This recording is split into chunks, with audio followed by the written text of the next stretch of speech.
नमस्कार, मैं हूं आपके साथ निशु शर्मा और आप देख रहे हैं एचएनएन न्यूज। बुलेटिन की शुरुआत करेंगे बड़ी खबर के साथ। दिल्ली विस्फोट मामले में बड़ी खबर सामने आई है, जहां यूपी एटीएस ने एक डॉक्टर को हिरासत में लिया है। लंबे समय से डॉक्टर शाहीन के संपर्क में ये डॉक्टर था, जिसको अब हिरासत में लिया गया। ऐसे में तमाम पहलुओं पर जांच पड़ताल का सिलसिला जो है वो तेज हो गया है। 4 महीने पहले जम्मू कश्मीर से ट्रेनिंग के लिए ये आया था और ऐसे में इससे पूछताछ का सिलसिला लगातार जारी है। कई बड़े खुलासे जो है पूछताछ में हो सकते हैं। दिल्ली विस्फोट मामले से जुड़ी ये बड़ी खबर और बड़ा अपडेट आपको बता रहे हैं, जहां यूपी एटीएस ने एक डॉक्टर को हिरासत में लिया है और लंबे समय से डॉक्टर शाहीन के संपर्क में ये डॉक्टर था और ऐसे में इसी की चलते इसे हिरासत में लिया गया। 4 महीने पहले जम्मू कश्मीर से ट्रेनिंग के लिए ये आया था और ऐसे में फिलहाल इस डॉक्टर से पूछताछ का सिलसिला लगातार जारी है। हमारे यहाँ फर्स्ट ईयर के स्टूडेंट थे डीएम कार्डियोलॉजी के, मोहम्मद आरिफ मीर। ये अभी 2-3 महीने पहले जो काउंसलिंग थ्रू सेलेक्ट होके आए थे, फर्स्ट ईयर के स्टूडेंट थे। इनकी आफ्टरनून वाली ड्यूटी थी, उसके बाद में ये ड्यूटी करके यहाँ से गए। तो उसके बाद में हमें शाम को पता चला कि इनको पूछताछ के लिए कोई टीम लिवा के ले गई। 3 महीने पहले काउंसलिंग जो है उसी के थ्रू आते हैं हमारे स्टूडेंट, तो उसमें 3 महीने पहले लगभग की पोस्टिंग हमारे हैं। और इस बीच हमारे साथ हमारे कानपुर से संवाददाता इब्ने हसन जैदी जुड़ गए हैं। हसन, क्या कुछ पूरी जानकारी है, क्योंकि जिस तरीके से बताया जा रहा है कि लगातार डॉक्टर शाहीन के संपर्क में डॉक्टर बना हुआ था, क्या कुछ पूर्ण जानकारी? देखिए निशु, मैं आपको बता दूं कि देर रात कानपुर के प्रतिष्ठित जो कार्डियोलॉजी संस्थान से जुड़े जम्मू कश्मीर के कार्डियोलॉजी छात्र डॉक्टर मोहम्मद आरिफ को यहाँ से हिरासत में लिया गया है और आरिफ पर आरोप है कि वो लंबे समय से डॉक्टर शाहीन से नियमित संपर्क में था और संभवतः उसके आतंकी मॉड्यूल से जुड़ी गतिविधियों में सहयोग कर रहा था। बहरहाल अगर हम सूत्रों की माने तो उनके अनुसार डॉक्टर शाहीन के मोबाइल फोन रिकॉर्ड और डिजिटल डेटा की गहन जांच के दौरान डॉक्टर आरिफ का नाम बार बार सामने आया। दोनों के बीच व्हाट्सएप, टेलीग्राम और फोन कॉल के जरिए लगातार संवाद होने के सबूत मिले हैं। एटीएस अधिकारियों का मानना है कि आरिफ कानपुर में शाहीन के स्थानीय नेटवर्क में था ये, और यहाँ पर अगर हम बात करते हैं ये तो जिस तरीके का इसका नेटवर्क है ये काफी महत्वपूर्ण नेटवर्क हो सकता है। बहरहाल देर रात जो है डॉक्टर आरिफ को जो है यहाँ से हिरासत में ले लिया गया है। हिरासत में लेके इनको जो है लखनऊ स्थित एटीएस मुख्यालय ले जाया गया है, जहां उनसे गहन पूछताछ बहरहाल चल रही है। अगर हम डॉक्टर आरिफ की बात करते हैं तो ये जम्मू कश्मीर का रहने वाला बताया जा रहा है और वर्तमान में नीट SS 2024 बैच के तहत जो है कानपुर के लाला लाजपत राय कार्डियोलॉजी संस्थान में पोस्ट ग्रेजुएट की ट्रेनिंग ले रहा है। वो शहर के पास इलाके जो है कि वहां पर एक किराए का कमरा लेकर फ्लैट में रह रहा था, जिसको देर रात जो है यहाँ से एटीएस ने उठा लिया है। अगर हम बात करें कानपुर की तो कानपुर से जिस तरीके से डॉक्टर शाहीन के तार जुड़े हैं उसके बाद से जो है तमाम एजेंसियां जो है वो कानपुर में सक्रिय हैं और लगातार कार्रवाई देखने को मिल रही है। जी निशु, बिल्कुल। और ऐसे में हाई अलर्ट भी पूरे इलाके में फिलहाल है। यूपी में हाई अलर्ट जारी किया गया है। ऐसे में ये भी बताइए हसन कि का कोई और डॉक्टर भी है जो कि निशानदेही पर उसकी भी गिरफ्तारी हो सकती है, क्योंकि जिस तरीके से डॉक्टर शाहीन का पूरा नेटवर्क जो है वो काफ़ी ज़्यादा फैला हुआ था, कई सारे डॉक्टर उसके संपर्क में थे। तो ऐसे में इस डॉक्टर के अलावा कोई और डॉक्टर इसी हॉस्पिटल से जो कि संदिग्ध है? इस तरीके से अगर डॉक्टर आरिफ की बात की जाए निशु तो डॉक्टर आरिफ को जब यहाँ अरेस्ट किया गया है तो वहीं हम डॉक्टर शाहीन शाहिद की अगर बात करें तो वो कानपुर में लंबे समय तक गणेश शंकर विद्यार्थी स्मारक मेडिकल कॉलेज में कार्यरत थी। यहीं उनकी शादी नेत्र रोग विशेषज्ञ जो डॉक्टर थे जफर हयात, उनसे शादी हुई थी और दोनों ने कानपुर में ही परिवार बसाया था। तलाक के बाद शाहीन का कानपुर से जुड़ाव बना रहा। जांच एजेंसियों को संदेह है कि शहर के मेडिकल कम्युनिटी में उनका एक छिपा हुआ बड़ा नेटवर्क है जिसमें पढ़े लिखे और पेशेवर लोग शामिल हैं। इस बीच अगर हम बात करें तो कानपुर पुलिस और एटीएस इस संयुक्त टीम ने कानपुर के विभिन्न मेडिकल संस्थानों में छानबीन तेज कर दी है। बुधवार को ही अपराध शाखा ने शाहीन के पूर्व पति डॉक्टर जफर हयात से भी पूछताछ की थी। हालांकि हयात ने किसी भी संदिग्ध गतिविधि की जानकारी होने से इनकार कर दिया था। बहरहाल अगर हम कानपुर के पुलिस आयुक्त रघुवीर लाल की बात करें तो उनका कहना है कि हम हर कोण से जांच कर रहे हैं। अभी तक कानपुर में किसी और की गिरफ्तारी नहीं हुई है, लेकिन सतर्कता बरती जा रही है। उन्होंने एक टीम भी गठित कर दी है जो रोहिंग्या, बांग्लादेशी और जो पाकिस्तानी यहाँ पर वीजे में आए हैं, रह रहे हैं, उनकी भी वो जांच करा रहे हैं। अगर कोई भी संदिग्ध पाया जाता है तो उनकी भी गिरफ्तारी की जाएगी। बिल्कुल। और ऐसे में संदिग्ध कोई भी अगर पाया जाए, जैसे कि आपने बताया कि उसकी गिरफ्तारी होगी। उत्तर प्रदेश में इस समय किस तरीके से हाई अलर्ट है? कौन कौन से बेहद संवेदनशील इलाके इस समय बने हुए हैं जिनको छावनी में तब्दील किया गया है? हसन, देखिए, अगर हम उत्तर प्रदेश की बात करते हैं तो जिस तरीके से फरीदाबाद से जब से जो है नेटवर्क उनका जुड़ा है, और फरीदाबाद से गिरफ्तारी के बाद अगर बात की जाए तो जम्मू कश्मीर है, कानपुर है, क्योंकि कानपुर जो है। ठीक है हसन, बहुत बहुत शुक्रिया, आप जुड़े हमारे साथ। तमाम जानकारी आपकी ओर से साझा की गई। इस बीच आपको देहरादून लिए चलेंगे। सीएम पुष्कर सिंह धामी कार्यक्रम में शिरकत करने पहुंचे हैं, क्या कुछ कह रहे हैं सुनवाते हैं।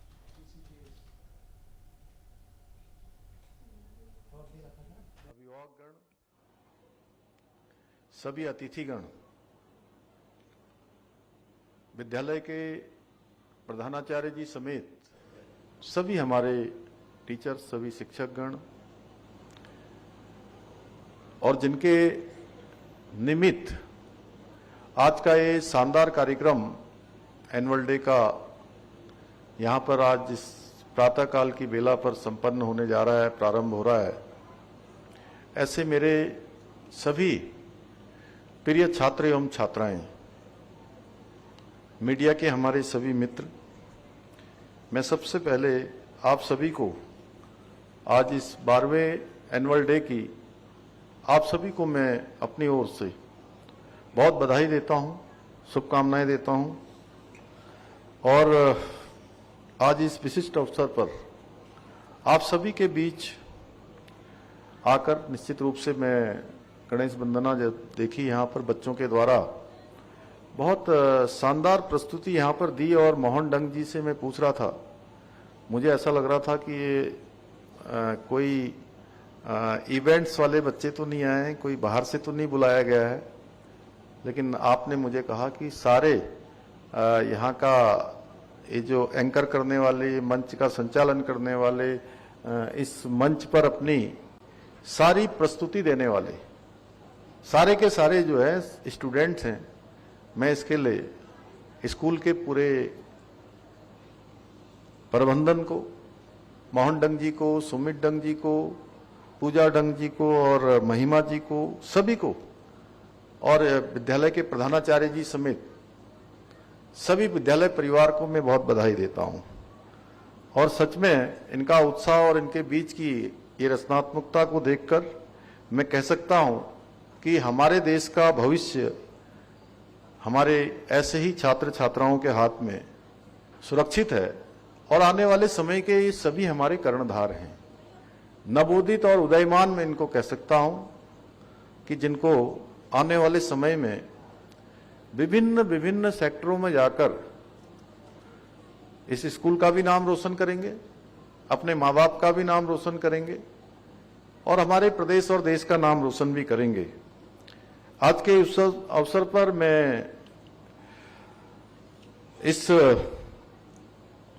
स्कूल के बच्चों को न केवल ये कह सकता हूं कि ऋषिकेश इंटरनेशनल स्कूल न केवल शिक्षा प्रदान कर रहा है, बल्कि उनके अंदर एक शानदार अनुशासन, संस्कार और सेवा की भावना भी सिखाने का काम कर रहा है। जैसा मुझे बताया गया, यहाँ की शिक्षण पद्धति में परंपरा और आधुनिकता का सुंदर समन्वय है, और सुमित ने पिछले 12 साल पूरी तरह से यहाँ के लिए समर्पित किए हैं। सच में एक बड़ा लंबा कालखंड होता है।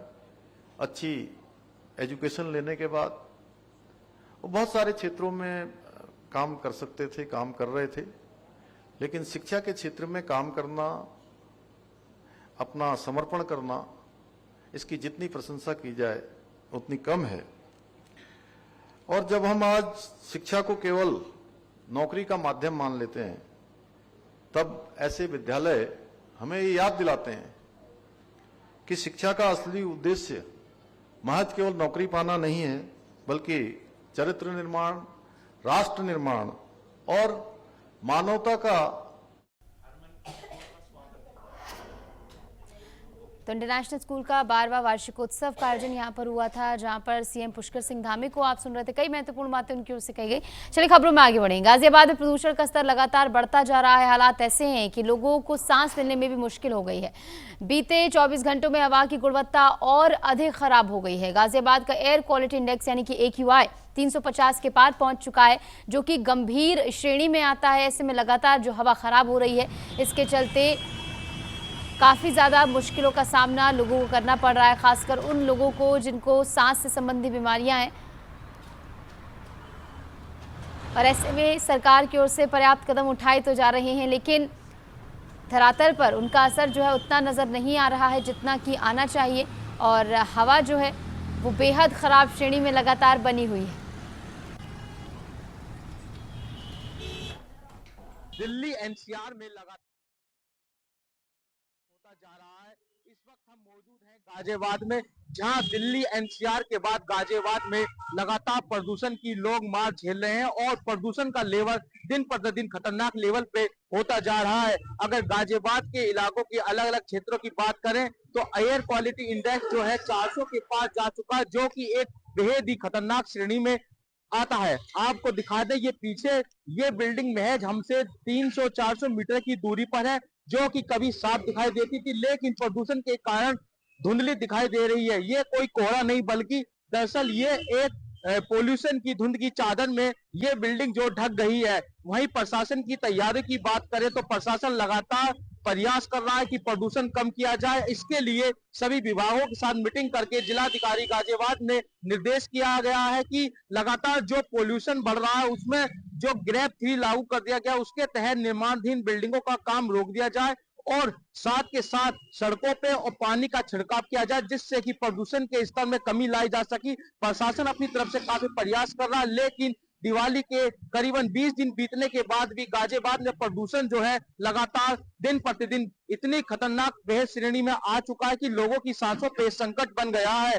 और आपको बता दें, इस पर जो है सरकारी अस्पताल के मुख्य चिकित्सा अधिकारी का साफ तौर पर कहना है कि ऐसे में जब प्रदूषण बढ़ता है तो लोगों की सेहत पे काफी जो है असर देखने को मिलता है, जो कि महिलाएं, बच्चे और जो बुजुर्ग होते हैं उनकी सांसों पर जैसी गंभीर बीमारियां हो जाती है, जैसे कि दिमाग, गले में खराश और दिल पे जो ये पेशेंट है उनको ज्यादा काफी परेशानी होती है। इस वजह से जो है उन्होंने एडवाइजरी जारी की है कि जो जिनकी इस स्वास्थ्य संबंधी बीमारियों से जूझ रहे हैं वो घर में रहें और जरूरी हो तो जब घर से बाहर निकले, वरना उनके लिए खतरनाक ये प्रदूषण हो सकता है। गाजियाबाद से परवीन कुमार, HNN के लिए। आगे बढ़ेंगे, लेकिन उससे पहले भगवान बिरसा मुंडा की 150वीं जयंती के उपलक्ष्य में लखनऊ में जनजातीय भागीदारी उत्सव का शुभारंभ हुआ है। सीएम योगी आदित्यनाथ के हाथों इस कार्यक्रम का शुभारंभ हुआ है और तस्वीरें भी आपको दिखाएंगे कार्यक्रम स्थल से, जहां पर कार्यक्रम में सीएम जो है और भगवान बिरसा मुंडा की 150 जयंती पर खास कार्यक्रम का आयोजन हुआ है। मंच पर सीएम योगी आदित्यनाथ आप नजर आ रहे हैं और ऐसे में बेहद ही खास ये कार्यक्रम जनजातीय भागीदारी उत्सव का शुभारंभ यहाँ पर हुआ है। पारंपरिक नृत्य भी यहाँ पर किए जा रहे हैं और पारंपरिक वाद्य यंत्रों के साथ पारंपरिक नृत्य यहाँ पर किए जा रहे हैं।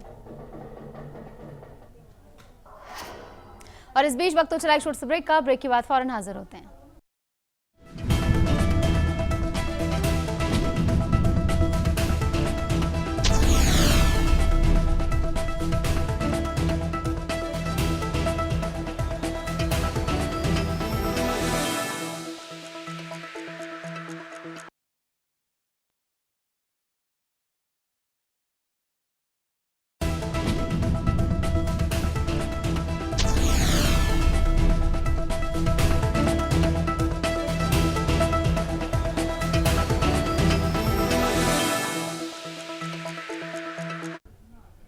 स्वागत है आपका। ब्रेक के बाद चलिए एक बार फिर से रुक करेंगे तमाम खबरों का। कानपुर में पुलिस और बदमाशों के बीच मुठभेड़ हो गई। मुठभेड़ में एक शातिर अपराधी गुलफाम के पैर में गोली लग गई। इस दौरान अपराधी गुलफाम घायल हो गया, जिसके बाद इलाज के लिए उसे अस्पताल में भर्ती कराया गया। जानकारी के मुताबिक गुलफाम ज्वेलरी चोरी की वारदात में वांछित था। महाराजपुर थाना प्रभारी राजेश कुमार सिंह के नेतृत्व में कार्रवाई हुई। इस कार्रवाई में पुलिस ने मौके से एक तमंचा और कारतूस बरामद किए हैं, जबकि पुलिस पूरे गिरोह की तलाश में जुटी हुई है।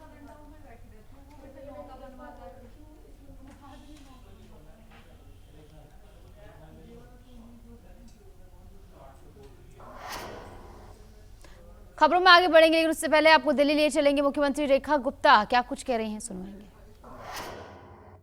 और वो भी राज्य की मुख्यमंत्री के नाते। एक शांत स्वभाव की महिला, हंसती मुस्कुराती, कभी उनके चेहरे पे, उनके माथे पे मैंने त्योरियां नहीं देखी, कभी गुस्से में नहीं देखा। मुस्कुराते हुए बड़ी से बड़ी परिस्थिति में भी कैसे काम लेना है, कैसे काम करना है, ये मैंने उनके व्यवहार में देखा। वो निगम पार्षद रही, वो महिला मोर्चा की नेशनल ऑफिस बेरर रही, वो अग्रवाल समाज में कार्यरत रही, वो अनेकों संस्थाओं में, चाहे वो महाराजा अग्रसेन हॉस्पिटल था, चाहे निरोग धाम था, हर जगह उन्होंने सामाजिक धार्मिक सेवाओं में हमेशा अपनी हिस्सेदारी की। और एक शख्सियत के नाते इस क्षेत्र का स्तंभ बनके हमेशा उन्होंने हर व्यक्ति को सपोर्ट किया। और शायद इसीलिए जब व्यक्ति चला जाता है तो उसकी कमी, उसकी बातें और ज्यादा याद आती है। और वो हमारे इस आसपास के क्षेत्र से शायद मीरा जी से भी पहले, कनक जी पहले रही, साथ साथ में ही रहे, तो तब हमें यही पता होता था कनक जी और मीरा जी, यहाँ भी महिलाओं में दो नाम निगम पार्षद के नाते। उसके बाद तो आप सबके आशीर्वाद से धीरे धीरे हम सबको मौका मिलने लगा। मैं बनी, पूनम बनी, आज वीना असीजा जी हैं, कल आपके आशीर्वाद से वो भी बनेंगी। और बहुत ही एक्टिव हमारे इस अशोक विहार क्षेत्र से बहनें आगे होकर के काम करती हैं। ये चंचल जी बैठी हैं, मंजू जी बैठी हैं, मालती जी बैठी हैं, सब लोग हमेशा बड़ा एक्टिवली कहते हैं जिसका नाम छूट जाएगा वो मुझसे लड़ेगी। अच्छा दीदी, मैं नहीं याद आई आपको, सामने ही तो बैठी थी, पर सच में बड़ा अच्छा लगता है। तो दिल्ली से आप सुन रहे थे सीएम रेखा गुप्ता को कई महत्वपूर्ण बातें उनकी ओर से कही। चले खबरों में आगे बढ़ेंगे। अम्बेडकर नगर में मालीपुर पुलिस और अपराधियों के बीच देर रात मुठभेड़ हुई। पुलिस की जवाबी कार्रवाई में एक बदमाश शमशेर के पैर में गोली लग गई है और इसे गंभीर हालत में अस्पताल में भर्ती कराया गया है। शमशेर के साथ उसका साथी हर्षित चौबे को भी गिरफ्तार किया गया है। जानकारी के मुताबिक शमशेर गौ तस्करी के कई मामलों में वांछित था और इस पर 10,000 रुपए का इनाम भी घोषित था। मुठभेड़ मालीपुर थाना क्षेत्र के बरौलिया आशानंदपुर के पास हुई। अपर पुलिस अधीक्षक श्याम देव ने घटना की पुष्टि की है और पुलिस और बदमाशों के बीच मुठभेड़ की खबर, जहां बदमाश शमशेर के पैर में गोली लग गई, गंभीर हालत में अस्पताल में उसे भर्ती कराया गया है। पुलिस की जवाबी कार्रवाई में 2 अपराधी गिरफ्तार हुए हैं। शमशेर पर 10,000 रुपए का इनाम घोषित था और अपर पुलिस अधीक्षक श्याम देव ने घटना की पुष्टि यहां पर की है और इस पूरे मामले को लेकर जांच भी जारी है पुलिस की ओर से। जिस तरीके से संज्ञान लिया गया, ऐसे में आने वाले समय में कार्रवाई जो है जारी रहेगी। अपर पुलिस अधीक्षक श्याम देव ने जो है इस पूरे मामले में कार्रवाई की। अम्बेडकर नगर से बड़ी खबर, जहां अपर पुलिस अधीक्षक श्याम देव ने घटना की पुष्टि की है। पुलिस और बदमाशों के बीच मुठभेड़ की ये खबर। मुठभेड़ में बदमाश शमशेर के पैर में गोली लग गई और फिलहाल इलाज के लिए अस्पताल में उसे भर्ती कराया गया है।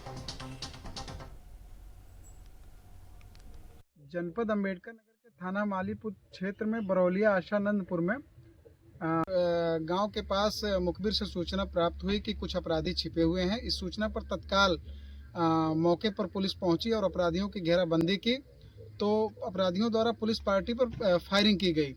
पुलिस द्वारा आत्मरक्षार्थ जवाबी फायरिंग की गई, जिसमें एक अपराधी को गोली लगी है जो पुलिस की गोली से घायल हुआ है और उसके साथ एक अन्य अपराधी भी गिरफ्तार हुआ है। जिस अपराधी को पुलिस की गोली लगी उसका नाम शमशेर है, उसके पिता का नाम जान मोहम्मद है जो थाना कादीपुर जनपद सुल्तानपुर का रहने वाला है। उसका साथी जो दूसरा गिरफ्तार हुआ है वो हर्षित चौबे उसका नाम है, वो भी जनपद सुल्तानपुर का रहने वाला है। इस बीच कानपुर से बड़ी खबर आपको बता दें, दिल्ली धमाका कनेक्शन में यूपी एटीएस की कार्रवाई देखने को मिली। दिल्ली धमाका केस में कानपुर से डॉक्टर गिरफ्तार हुआ है। डॉक्टर परवेज की निशानदेही पर हिरासत में आरिफ को लिया गया है। कानपुर से कश्मीर निवासी डॉक्टर आरिफ गिरफ्तार हुआ है। जम्मू कश्मीर के अनंतनाग का ये रहने वाला है और शाहीन के साथ लंबे समय से ये संपर्क में बना हुआ था। आरिफ नीट एसएस 2024 बैच का छात्र भी है। दिल्ली ब्लास्ट केस में मेडिकल नेटवर्क पर जांच इस समय तेजी से जारी है और दिल्ली धमाका केस में यूपी एटीएस ने बड़ी कार्रवाई की है। कानपुर से डॉक्टर आरिफ को हिरासत में लिया गया है। बताया ये जा रहा है कि आरिफ को उसके साथी डॉक्टर परवेज की निशानदेही पर पकड़ा गया है और ऐसे में एटीएस टीम उससे पूछताछ करने में लगातार जुटी हुई है। मॉड्यूल के तार कहां से जुड़े हैं ये पता लगाया जा रहा है और इसी के साथ साथ तमाम संदिग्धों को भी हिरासत में लेकर पूछताछ का सिलसिला जारी है। चलिए खबरों में आगे बढ़ेंगे। एक बड़ी खबर आपको बता दें, मुरादाबाद से बड़ी खबर है। चलती कार में भीषण आग लग गई। आग लगने से कार जलकर खाक हो गई है। कार सवार लोगों ने कूदकर अपनी जान यहां पर बचाई। दमकल विभाग ने आग पर काबू पाया है। मुरादाबाद काशीपुर मार्ग की पूरी घटना बताई जा रही है। ऐसे में तस्वीरें भी आपको दिखा रहे हैं किस तरीके से भीषण आग यहां पर लग जाती है और उसके बाद यहां पर किस तरीके से ये पूरी गाड़ी जो है आग के गोले में तब्दील होने के बाद जलकर खाक हो जाती है। पुलिस को जब इसकी सूचना दी गई, दमकल विभाग को सूचित किया गया, उसके बाद दमकल विभाग यहां पर पहुंचता है। मुरादाबाद में चलती कार अचानक आग के गोले में तब्दील हो गई। ढेरा नदी पुल पर फोर्ड इकोस्पोर्ट कार में भीषण आग लग गई। देखते देखते पूरे वाहन को आग ने अपनी चपेट में ले लिया। आग इतनी ज्यादा भीषण थी कि मौके पर लंबा जाम भी लग गया। ऐसे में जो आसपास के लोग थे उन्होंने पुलिस को इसकी सूचना दी और पुलिस मौके पर पहुंची। दमकल विभाग भी मौके पर पहुंचा और कड़ी मशक्कत के बाद इस आग को बुझाया गया।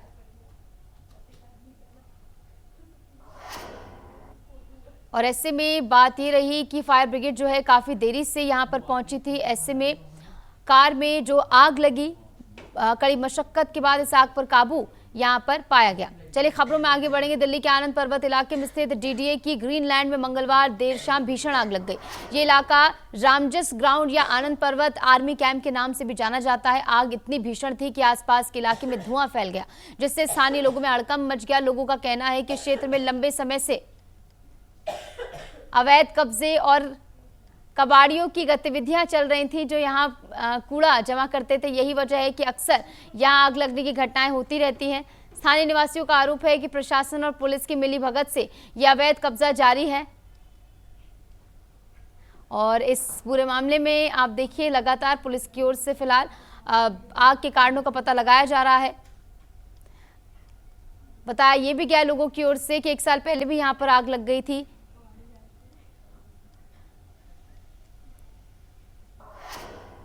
और फिलहाल के लिए हमारे इस खास बुलेटिन में इतना ही। खबरों का सिलसिला लगातार जारी है। आप देखते रहिए HNN न्यूज़।